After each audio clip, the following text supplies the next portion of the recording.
আজ কিন্তু এই কালারিং জড়ি দিয়ে হবে জাদু। সেটা আবার কিভাবে ভাবছো? এই কালারিং জড়ির সাথে গাছের কি সম্পর্ক? আরে আছে, চলো তোমাদের দেখাচ্ছি। আমার ছাদ বাগানে আছে অনেক রকমের পর্তুলিকা বা মস রোজ, নাইনকুলাক, যে যাই বলো না কেন। তার মধ্যে এইটা কিন্তু একটু আলাদা ভ্যারাইটি, সাইজে কিন্তু অনেকটাই বড়, দেখতে অনেকটা গোলাপ ফুলের মতো। অনেক রকমের কালার আমার কাছে রয়েছে, কিন্তু বেশিরভাগ কালারগুলো কিন্তু সবই এক এক কালারের রয়েছে। কিন্তু আমি চাইছি একটু বাই কালারের মধ্যে করতে, আর বুদ্ধি থাকলে কিন্তু 3-4টে কালার দিয়ে কিন্তু তুমি অনেক ধরনের কালার তৈরি করতে পারো।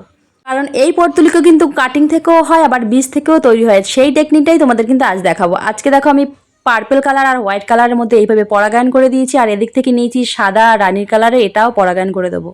পরাগায়ন বলতে ফুলের মাঝখানে যে হলুদ কালারের রেণু আছে, সেটা কিন্তু এক ফুল থেকে আর এক ফুলে ভালো করে লাগিয়ে দিতে হবে, তবে সেটাকেই কিন্তু পরাগায়ন বলে। আর এই ফুলের গাছগুলো কিন্তু অনেকটা ঝাঁকড়ালো হয়, দেখে অনেকটা বুঝতে পারছো।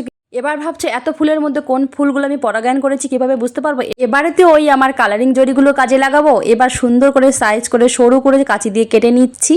এবার যে ফুলগুলো আমি পরাগায়ন করেছি সেই প্রত্যেকটা ডালে কিন্তু এই কালারিং জড়ি আমি বেঁধে দেবো, আর প্রত্যেকটার গায়ে কিন্তু অলরেডি আমি বেঁধে দিয়েছি। এগুলো যাতে পরবর্তীতে আমার চিনতে সুবিধা হয়, আর শুকিয়ে গেলে সেখান থেকে বীজ সংগ্রহ করতে পারি।